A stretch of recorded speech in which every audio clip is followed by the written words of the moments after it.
নমস্কাৰ বন্ধুসকল, আপুনি যদি অসমৰ চাহ বাগিচা অঞ্চলৰ তেন্তে আজিৰ এই ভিডিঅ'টো আপোনাৰ বাবে অতি গুৰুত্বপূৰ্ণ।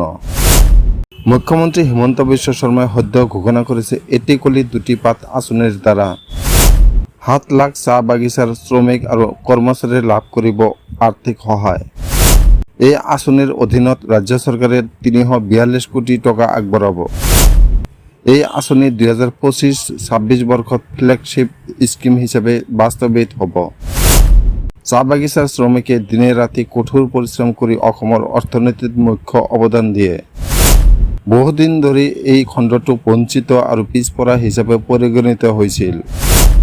শিক্ষা, স্বাস্থ্য আৰু সামাজিক সুৰক্ষা খণ্ডত অধিক সহায়ৰ প্ৰয়োজন আছিল। এটি কলি দুটি পাত আঁচনিৰ মূল লক্ষ্য চাহ বাগিচাৰ শ্ৰমিকৰ স্বাস্থ্য আৰু পুষ্টি উন্নয়ন, শিক্ষাৰ সুবিধা আগবঢ়াব, আৰ্থিক সহায় আৰু জীৱন যাত্ৰাৰ মান উন্নয়ন।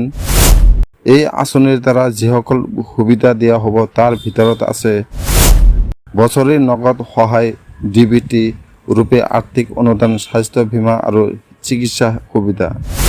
শিক্ষাৰ্থীৰ বাবে বিশেষ বৃত্তি আঁচনি, ঘৰ নিৰ্মাণ সহায়, খাদ্য সামগ্ৰীৰ সহায়। অসম চৰকাৰে স্পষ্ট কৈছে, এই আঁচনিৰ কেৱল অনুদান নহয়, এই হ'ল এক সামাজিক ন্যায়ৰ পদক্ষেপ। 7 লাখ চাহ বাগিচাৰ লোকসকলক মাজলৈ আনি মূল সমাজৰ সৈতে জোৰাৰ এক ডাঙৰ চেষ্টা। এই আঁচনিৰ বাবে আৰ্থিক ভাৰ ল'ব ৰাজ্য চৰকাৰে নিজে, কিয়নো এই লোকসকলেই অসমৰ হাৰ্টবিট।